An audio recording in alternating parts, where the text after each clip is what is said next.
Welcome to WriterCon, a gathering place for writers to share their knowledge about writing and the writing world. Your hosts are William Bernhardt, best-selling novelist and author of the Red Sneaker books on writing, and Lara Bernhardt, award-winning author of the Wantland Files book series. Thank you, Jesse Ulrich, and hello, writers. We are coming to you today live from the Harmony of the Seas for the WriterCon Cruise. And we have some fabulous cruisers, as you can tell. We got a boatload of wonderful writers, some of whom we'll talk about the cruise later on the podcast. But for now, Lara, my first mate, how's the cruise been for you this year? Honestly, best ever. They just get better and better. We have a big group of wonderful writers with us. And this has really been an astonishingly deep set of sessions. I think we've really gotten into a lot of good work. Plus, I figured out how room service works, so I had breakfast in bed. Oh, yeah. Having coffee brought to your room every morning. You think we could get one of the kids to do that for us, or? Maybe we could train Bustifer. The cat. Yes, absolutely. Sure. Jesse, thank you again for making this live broadcast possible. I know it's a chore to bring all this equipment on the ship. Plus, you've been teaching about podcasts and audiobooks and other topics. So, other than the hot tub and the Crown and Anchor bathrobe that you get, what's your favorite part of the cruise? You pretty much covered my favorite parts of the cruise, which is the hot tub and the bathroom. No, in comparison to last year, this is a much larger group. And in some ways I was worried about that, but in actuality, it made for more sort of diverse conversations and interesting topics that were brought up. And so I think it's been great. I would wholeheartedly agree. So here's the next special aspect of this podcast, whereas we normally have a single guest, but when you got so many talented people on board, it seems silly to restrict the panel to one person. So instead, we've got a cornucopia of writing world riches. We've got Katharine Sands, fabulous literary agent from the Sarah Jane Freeman Agency. And we've got R.J. Johnson, author of 10 different books, including the science fiction fantasy novel Dream Slinger, my fave. And Lauren Smith, the USA Today-bestselling author of more than 80 books available in not only here in the United States, but many countries all around the world.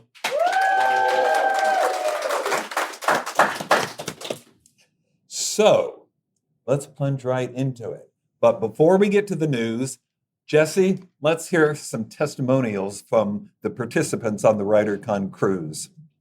Hi, I am Kim Brixey, and this is my second time on the WriterCon Cruise, and it is fantastic. It's a great time to have all these experts trapped on the boat with us, and we just have experts in we have a publisher on board.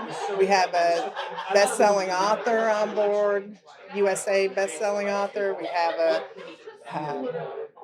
a audiobook editor, all these, and Bill and Laura, of course. And we just get to pick their brain all week. So it's been fantastic. I've learned a lot, and I can't wait to get home and implement everything. Hi, I'm Juliet Spencer. I'm here on the last night of the WriterCon Cruise 2024, and this experience has been wonderful. We've attended classes every day, and I've learned something new every day.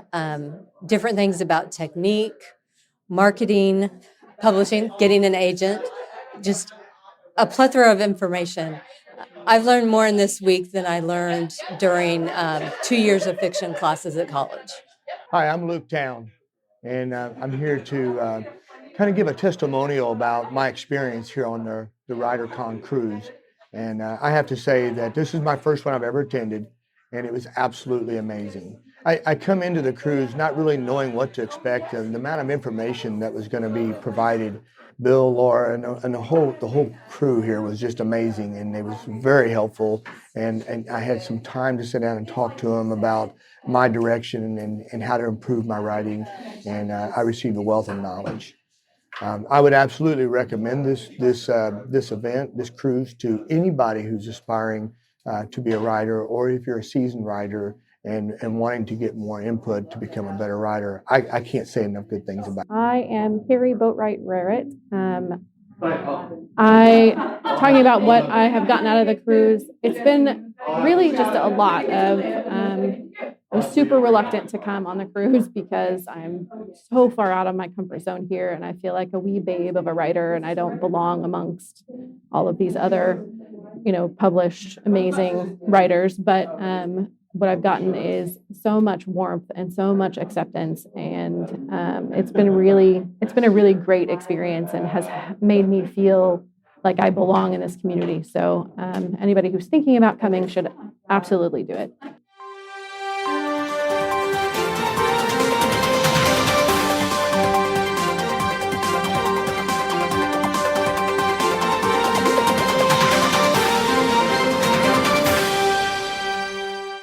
News story number 1. Here's the headline: Amazon is spying on its rivals. Are you shocked? Let me tell you what's going on. The Wall Street Journal actually broke this story of alleged espionage, which goes back to 2015, when Amazon allegedly created a secret operation called Project Curiosity. Sounds kind of ominous already, doesn't it?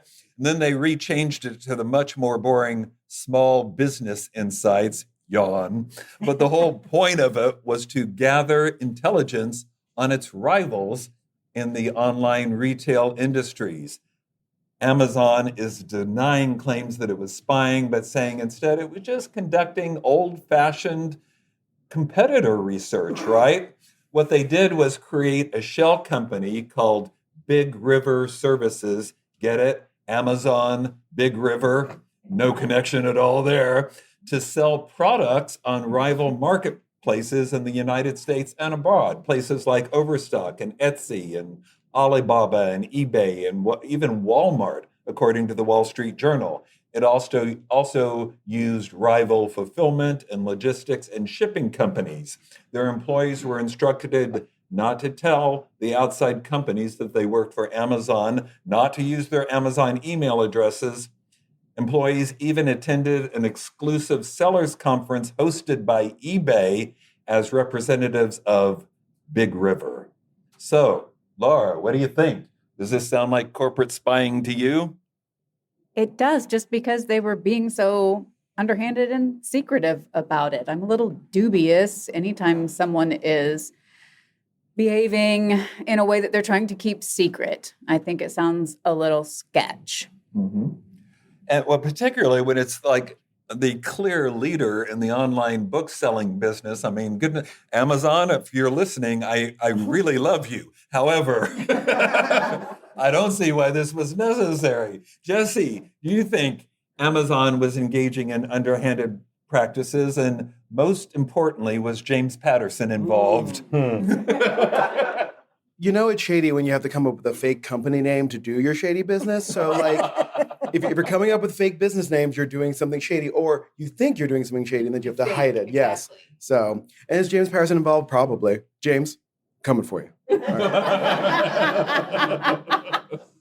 News story number 2. Publishers have filed a brief opposing the Internet Archive case, which is now being appealed. If you've been listening to the podcast for a while, you'll remember back in June of 2020, several of the large Big Five publishing houses sued this outfit called Internet Archive because they were digitizing, meaning turning into ebooks, millions of print books and distributing them as basically bootleg ebooks for free on the Internet Archive website without the consent of the publishers or the authors, much less paying them anything. So they lost on summary judgment, which lawyers in the audience knows. The judge basically said, we don't even need a trial. This is so obvious. you lose. And settled and decided in favor of the publishers, finding Internet Archive liable for copyright infringement. Well, now IA has appealed. The publishers have filed a brief opposing this appeal. And let me give you a brief shot of what IA is trying to do. They're trying to justify, and this is a quote from the opposing brief, mass-scale infringement through a wholly manufactured theory it calls controlled digital lending, or CDL. What they're arguing is that this is basically, and now I'm quoting from IA's brief, a modern, more efficient version of lending that is used by libraries across the country. But maybe not. Here are the two excerpts from the brief that I thought were the most interesting. One, CDL, this controlled digital lending, is a frontal assault, the publishers are saying, on the foundational copyright principle that rights holders exclusively control the terms of sale for every different format of their work. And that has been the foundational principle of publishing and books since way back when. Second quote, the authorized library ebook market is thriving right now. At this point in time, readers have never had more access through libraries, real libraries, to free licensed ebooks. But those libraries are, of course, paying a licensing fee to get access to them.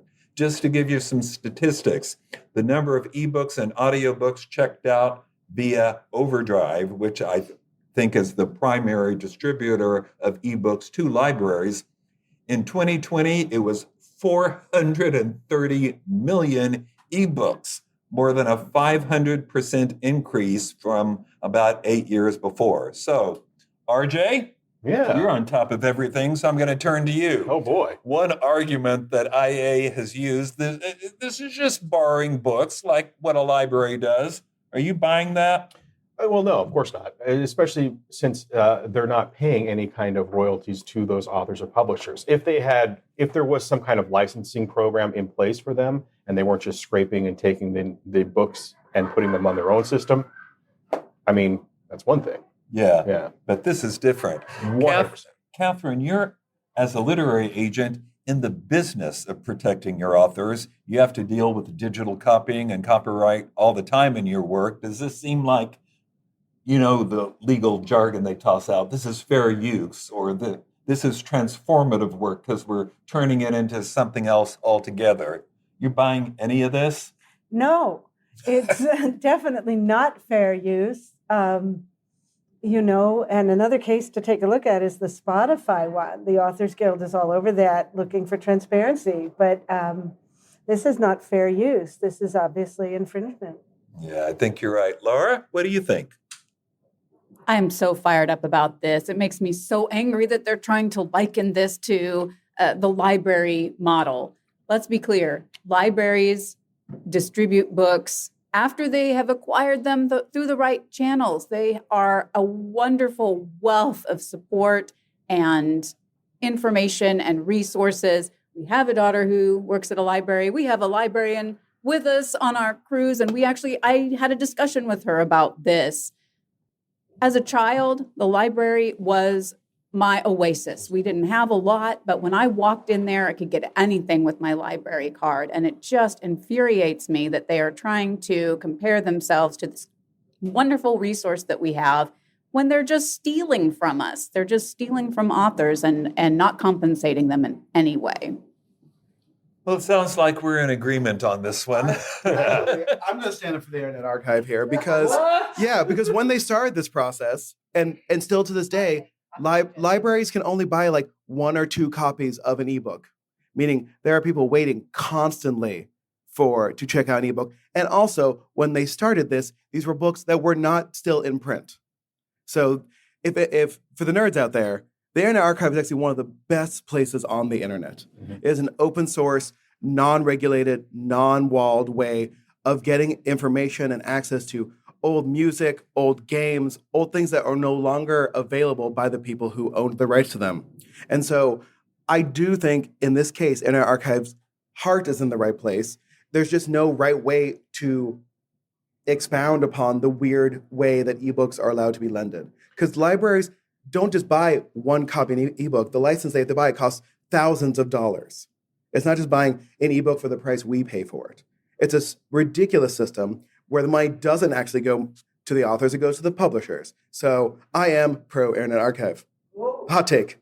If you don't mind, I'd like to say too. that is Yeah. Let's go. Well, I agree with you to a point, especially about orphan works, stuff that's just kind of disappeared and people that don't have access to anymore. I remember Project Ginsburg a while back with Google that was scanning all the classics and everything like that. And there's definitely room for works that like academic papers, random periodicals from the 50s or something like that, that I think does belong on the Internet Archive like that. And I don't think it's so serious that we're not charging a fee for that kind of stuff, because then that knowledge, that information is still out there and available. So I agree with you to a point on that as well. Absolutely. Like, I don't want them stealing, I don't know. My books. Yeah, I don't want them stealing Bill's books. Right, yes. Bill, who pays me. I do not want them stealing. Oh, listen, I don't want them stealing Bill's books. But I do think that there is a avenue for a different sort of connection between the readers of ebooks and how they can check those out from a library. So, because like what the Internet Archive is trying to be the internet's library. And while I love libraries and support them, they are forced into a system where I have to wait 6 weeks for an ebook for no reason, only because that ebook cost them thousands of dollars to buy more than one copy of, and they're only allowed to have, I believe, 2 copies of an ebook, and that's it. That is a ridiculous system. So that's all. Hot take. my books do not cost thousands of dollars for libraries. I can tell you that. So Well, I think there's a wide variety in there. I think that may have been true at one time, and that's what Overdrive has done. They've made it much more affordable. Usually, libraries pay a little bit more than individuals would to get access to the book, but then they can distribute it, They're still lend it, right? However many times they want, depending on what they've paid. Yeah. And Overdrive is obviously, 430 million it said? They're obviously distributing a lot of books to people. But I'm always going to come down on the side of the author because that's what I care about. But I appreciate what he brought to the discussion. Yes. And I applaud you for sharing your hot take too. And I appreciate the pieces that you brought to it. All right, Jesse. Enough with the news. Cue up the music. Let's talk to Katharine Sands, R.J. Johnson, and Lauren Smith.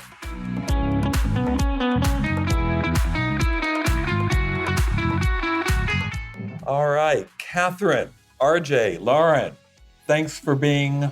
You're all friends of the podcast. You've been here before. Lauren was one of the first guests we ever had on this podcast, but it's great to have you back again. Thanks for being on the podcast. So, you know what our traditional first question is? If you could offer writers one piece of advice, and I know most of you could offer a million probably, but if you had to narrow it down to one, what would it be? Lauren, you want to start? Find out what you're passionate about writing, but when you do write it, write to market. I think the biggest mistake that I see is people get really excited about an idea and they say, I'm going to write about vampires in space. But they don't take into account that there are 2 types of audiences they're going to be dealing with, the vampire fans and the space fans. And if you are really careful, you need to make sure you either really heavily court the space fans or heavily court the vampire. Trying to blend 2 distinctly different worlds doesn't always work. Sometimes you get lucky, but my advice is to lean heavily into one or the other with elements of the secondary thing that you're interested in.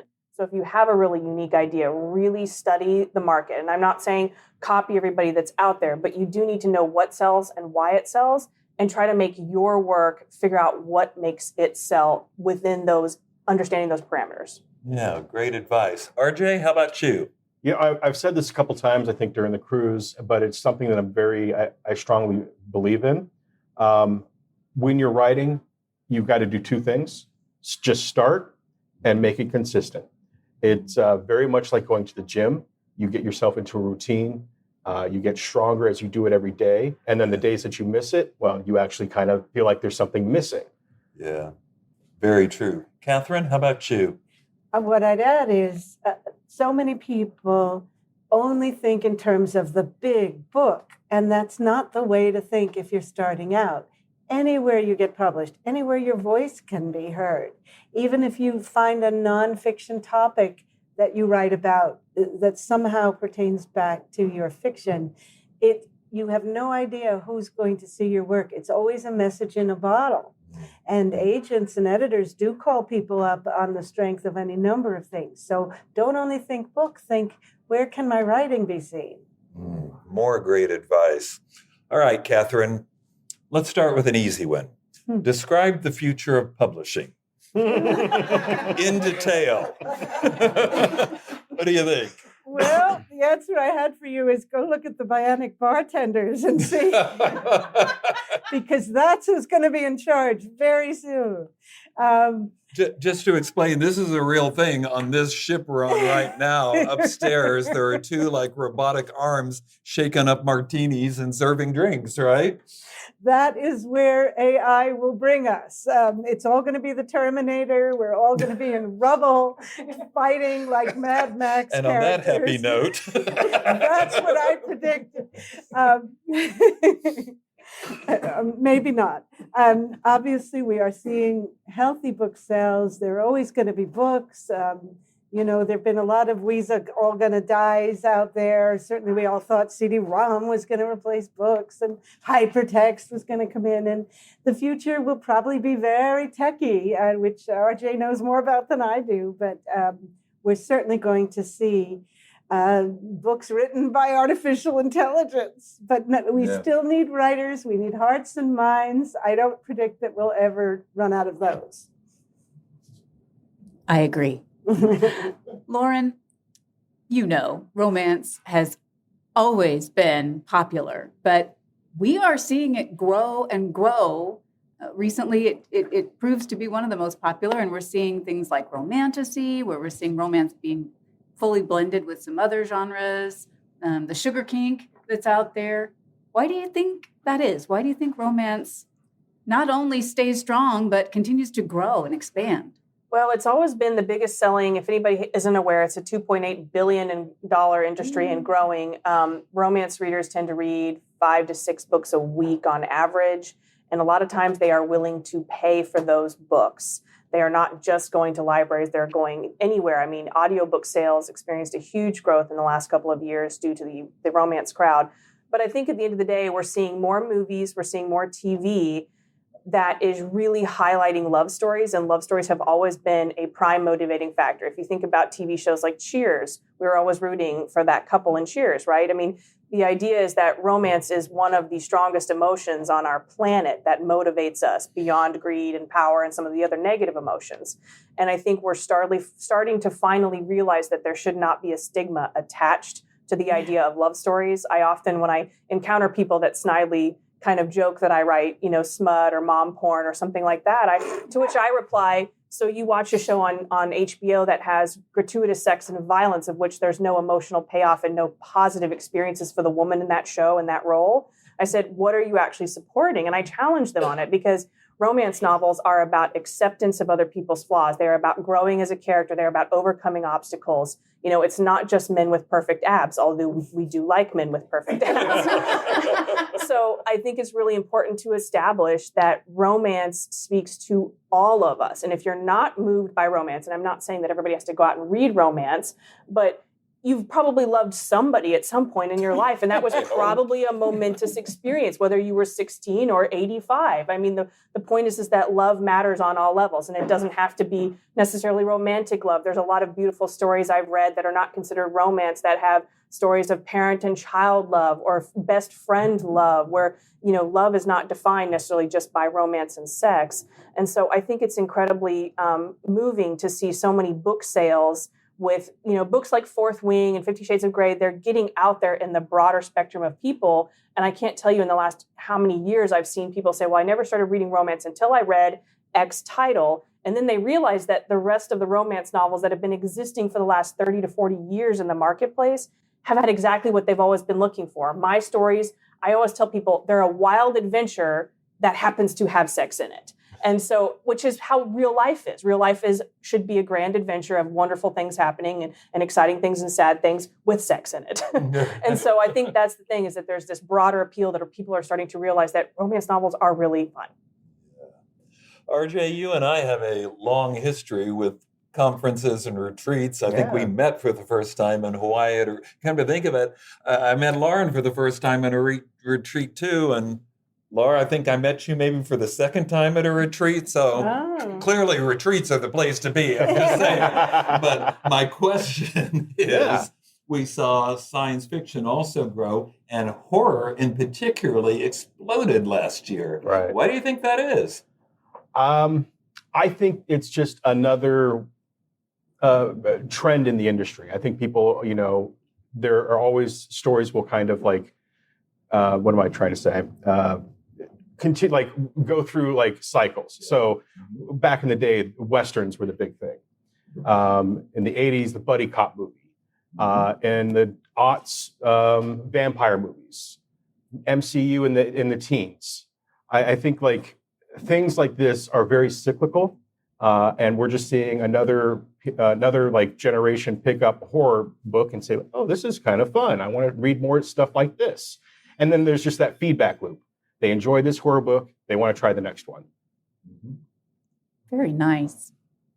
Katharine, can you tell us how the role of an agent has changed in recent years? And since we love for you to predict the future, can you get your crystal ball out again and tell us what changes you see coming in the future? Well, what's definitely happening, as I shared, the big news has been that the AALA has loosened its vice-like grip on agents performing other roles. In addition to the traditional role of representing a project to a publishing house, we're seeing agents get much more into brand strategy, content strategy, publishing strategy, and you'll see these listings on LinkedIn. And this is also bringing about different fee structures, different compensation packages. Still somewhat controversial because we're coming off 30 years of the one guy who held all the cards in the industry, because when he ruled the AAR, everything was deemed unethical. Everything. And I mean everything. And if you see old communications from the former organization called the AR, they were against retreats like this. They saw this as exploitative. I mean, according to their languaging. But again, this went back to the profit motive of the one guy. And when he was drummed out by the new leadership, some of us rejoiced. But I digress. So we're seeing an evolution of the role. And you're going to see literary services offered by agencies, which are actually in place, in the best possible way to offer them. Developmental work, much more work with hybrid and independent publishing houses, which is also very different because the traditional fee structure of the percentage of the advance against royalties is just simply not applicable with hybrid publishing, where it might be an author publishing house partnership. So we're seeing an evolution of the role that way. Wow, that's really excellent information. Thank you for that. Lauren, you are not just a brilliant writer. I am so impressed with your business savvy. You are a remarkable businesswoman too. You've kind of been at the forefront, really, of authors taking control and taking charge of their own careers. You even wrote an article for us for our WriterCon magazine focused on foreign rights. How did you get into that? How did you start getting your books out there in other languages? So I always watch what authors that are bigger than me do, because I'm trying to always see where that next thing that I need to be leading my career toward. And one of the things that I noticed was foreign rights were really starting to grow. And I began, asking my agency, who has most agencies will have a subrights agent, or they have an agent that works directly in-house that focuses on subrights. So we're talking audio, film, foreign, and things like that. And I started asking them, hey, do you think you could shop some of my rights? And I'm a mid-lister. That means that I'm not a New York Times bestseller that's gone massively global, but I'm also not a total newbie starting out. And so the response for mid-listing can be kind of varied. Some agents are very in love with supporting their people. Some agents are like, well, I got other things going on. We'll check into it. We'll get back to you. And I kind of always got the we'll check into it, get back to you response, or the gently implied, well, you're not a really big name, so no foreign publisher is going to come and buy your rights. So I thought, well, what's the first step? Maybe I can go to a foreign publisher. Who's to stop me? What's the worst that's going to happen? They're going to say, no. No is not going to hurt me. The word no does not scare me anymore. And that's, I think, a really, really important thing is you have to learn to let no stop scaring you. And so I decided to reach out to those foreign publishers. They came back and they went, who are you, random author? We've never heard of you. No thanks. Or they just totally ignored my emails and contact form submissions and all of that. So then I started looking to what some of the other independent authors were doing that weren't publishing with houses, and I realized they were self-publishing their translations. So I started researching how to translate my own works. And so I'm not sitting there with the French dictionary translating word for word. I think a lot of people actually really do think that I do that. And I'm like, no, I actually have vetted translators. I have services that I can recommend where you can go out and find your own translators, hire them. They usually charge per word. So if your book is 100,000 words, they'll charge a certain cent amount or euro amount based on your word count of your book. And it can be fairly expensive. So the one thing for me was that I had to start saving up money, start doing a few at a time. I had to strategically pick what books I thought could earn the money back faster. But I hired a translator, did it myself, put the book up the way I would a normal indie book. And then things started to skyrocket. And I had a very nice 6-figure year last year, right before AI flooded the market with AI translations, which I won't talk about because it feels a little doomsday. But it was really amazing to be in charge of my own catalog. And so I have all the ability to put them in any format I want, print, ebook. I can even find translators, which I have not done yet, to do narrating audiobooks yet for those translated works, but that will be my next step at some point. But I'm working right now on getting everything available in ebook and print, which for 85 books in English, I've so far have about 360 total titles on my Amazon dashboard, which is a lot of time management. So know that if you're going that route and you're managing your own foreign rights and producing your own titles, there's a bit of legwork. So get organized, get a spreadsheet, and do all those kind of things. But it's totally feasible that you can do all of this yourself if you find resistance among the people that represent you. Now, I have friends that have amazing agents who have sold their rights to foreign publishers, and it has worked out fantastically. So if you are having success, that's probably the easiest way to go. And I would recommend that first. But if you're not having luck, you can do it yourself. And there's a lot of money in that, I should say. There's a lot of money going traditional or indie. Either way, foreign translations are very lucrative. Great. RJ, Yeah. we asked Katharine about the road ahead for literary agents. What do you see as the future or the road ahead for authors, whether they're traditionally published or indie or otherwise? That's a tough one too, because like you said, you're looking to a crystal ball. I don't think anybody would have predicted the absolute explosion of Kindle ebooks at the time. No, I certainly didn't. You know, I would have had way different clauses in my contract. Right, I mean, exactly. And so I think these types of things, as they come, you just have to be very adaptable and very ready for whatever is coming next. I think for writers and authors in the future, you'll see a lot more worry about the rise of AI or large language models, as I want to make sure everybody knows. And also the fact that, like, you just have to be ready. You have to forgive me. I didn't get my coffee this morning. Oh, no. I can't function without my coffee. Yeah. But no, really, I do believe that it has never been a better time to be a writer. I agree. And I think the ability to, like what Lauren was saying, like, get your stuff out there into multiple countries, that's a huge resource that nobody would have imagined they would have even 5 years ago. Right. It's true. Okay, just for our illustrious panel in general, we have many aspiring writers in our audience, not just here, but out in cyberspace, listening and or watching. Many of them have written very marketable work, excellent, good marketable work, but maybe don't know how to break into the business. What would you recommend? This is a toss-up question. Anybody can jump in and go for it. Everybody, all of you.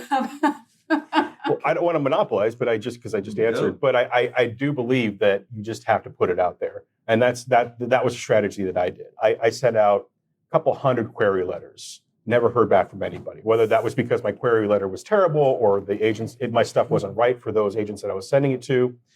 I eventually just went ahead and self-published, and that started me on the journey that has me now talking to you all here. So I think that is probably the strongest thing you can do. Is just do it. On the other end of the spectrum, Yeah. I would say that you want to know that there are things you need in your toolbox. One of them is a query letter. And even though you do hear the story that sometimes things are somehow overlooked in the querying process, it's still considered the way to get your work reviewed by an agency. So you want to have a query letter that's beautifully honed. It represents the best of the best of the best of you. And at the same time, you want to have maybe 25-word version, because you're going to use these again and again. You're always going to be asked, what is your book about? So you want to make certain that you have that organized in such a way that it does draw on all the reasons people would respond to your work. Lauren, I'm going to go ahead and bring this up just because you and I had a nice conversation about switching gears. And so I think we have to be adaptable. You and I kind of commiserated on having some not great experiences with certain imprints. I was very fortunate that my agent had my back and was happy to kind of guide me through those not great experiences. But I think it's okay for us to try one route. And you've had excellent success by striking out on your own. So for anyone that didn't know, I was traditionally published for several years, and I had 10 books with 3 different publishers. 2 of them were the big 5 in New York. And the main thing that I've realized is that no matter what, you need to understand what the paths are, whether you're going to really go the traditional route, whether you're really going to go the indie route. But regardless, Katharine is right. You really have to understand what your product is, because even if you plan to self-publish, you need to be able to summarize your book very briefly. You need to have a summary of what it's about, like what a back cover book description or back cover blurb prepared. You need to have what I call, like she talked about, your toolkit. You need to really have a marketing toolkit. And that applies for indie or traditional. You need that for both. But I think the biggest thing that I see is that a lot of people get deeply disappointed when New York doesn't work out or a publishing house doesn't work out. Statistically, it is hard to get into a publishing house. It doesn't mean your book isn't good, though. It just means that maybe statistically you didn't find the right agent or you didn't find the right houses to query. It's just sometimes it's a literal numbers game. And so if that's the case and you're kind of running out of steam, it's okay to transition. I think indie or self-publishing used to be such a dirty word back then. And I think there is still a stigma about whether books are good quality, because there frankly are a lot of bad indie books out there. Now, the funny thing is I'm also starting to see a lot of bad trad books. And the biggest reason is, and it's such a simple reason, is editing. And I found this, my own experience, when I left my traditional publishing house, I had transitioned editors. They brought in a very young editor. She could, clean up a sentence, but she didn't know what was missing. She didn't know what should be there. She was wanting to take out things that I, after 40 books in my career, knew worked. I knew it worked with my audience. I knew it worked with my genre. And I was proven right later on when that book that I edited my way won an award. And I think the big thing is editing. So no matter what you're going to do, your book has to be in perfect condition, especially even before you submit. Because when I was in one of my final contracts with St. Martin's Macmillan, we were finding out that editors were saying it's got to be perfect before it even hits our inbox. And they were telling agents that. They were like, this thing needs to be immaculate and basically ready to publish. So you really need to have that mindset of, my book's got to be perfect no matter what I'm going to do. And I think a lot of people that self-publish, they say, I want to save money. I don't want to hire an editor. Or, they want to go trad and they think, I still don't need an editor. I'll get assigned an editor. Well, there's so much you learn when working with a good editor. There are a lot of bad editors out there. So please do your due diligence, get referrals, ask for a sample, first 10 pages or 5 pages edit where you can see how they edit, because you don't want to work with someone that's going to destroy your self-esteem because they're an overly critical editor. Truly good editors can inspire you to make your book better. They will not tear it down and destroy your self-esteem. It's one thing if they're suggesting something different and you have to kind of take a few days to take that thought in, But if they're really nurturing, but not saying, oh, your book is perfect, but they're saying, I love this concept. What if we did this to make it better? And I think that's the biggest mistake I see, is that when people are first getting into this, no matter what path they take, they don't use the appropriate tools. They think editing comes last in this process. It does not. You need to be thinking about it. The second you finish your rough draft, start looking for an editor, no matter what you do, and get on that. Boy, that is so right. I remember when I got my first edited manuscript back from my editor at Valentine, and I took it out and it's just bleeding with red ink, and I'm like, don't they understand how brilliant I am? But after I actually sat down and started going through it page by page, it was probably the most educational week of my life as a writer. Okay, one last question for all of you. And this time I want you guys to talk about yourselves. What are your goals for the days or perhaps even years ahead? RJ, how about you? So this is a very small, silly goal. I mean, everybody, you want your books to be everywhere, a New York Times bestselling list. You want to see them and turn into movies and TV shows and everything like that. But honestly, I think my biggest goal is just seeing my book for sale at an airport kiosk. Legitimately, I feel like once you show up in that sort of location, that because the shelf space there is so limited, that's when you know you've really made it. And so that honestly, that is my tiny little silly goal for my writing career. Not silly. You got to know your goals. That's great. Absolutely. Yeah.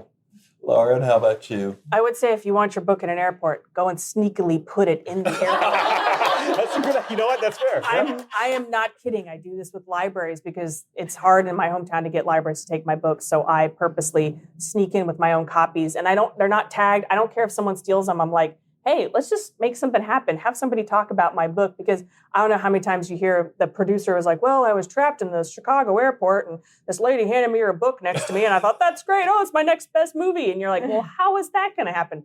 Put your book in the library. put your book in the airport. Put it anywhere you want.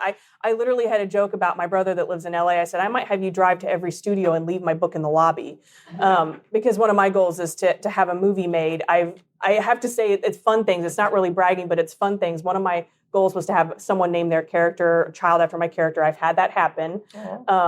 He's 7 now and I'm Auntie Lauren, which is kind of amazing because he lives in New Zealand and I've never met him. But I get his Christmas card every year and his school pictures in the mail, and it's very fun. And I've had someone do a tattoo on their body from something from one of my books, which she read my book while her father was dying, and it really made an impression on her and got her through a hard time. And she was in Brazil, and this was a Portuguese translated book. So again, you're making connections. But my career goal probably next would be movies. So we're working on that right now. Katharine, how about you? I was just thinking, I'm in 2 books. One is a corpse. That's what happens when you date writers. And I'm also a murderess. Oh. I haven't read that one yet. But my goals, certainly to add more cruising to my life. There you go. I go home to an overflowing inbox of people I've neglected. And I hope to find wonderful homes for all of them. Hey, this has been a terrific chat. Thank you all so much for being a part of this podcast and this cruise. Thank you.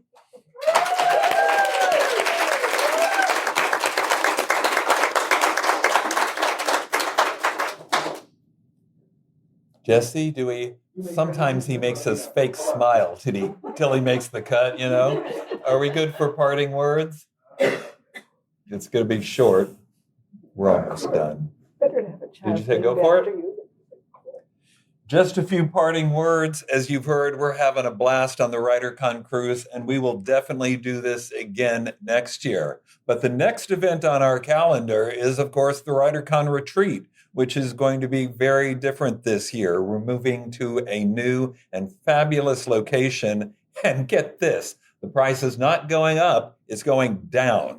We're moving to the Canebrake Luxury Resort, not far from Tulsa, and it's got pools and hot tubs and a spa and yoga, hiking trails, a golf training thing. It's an e-ticket experience. And on top of all that, there's also going to be talk about writing and instruction and feedback.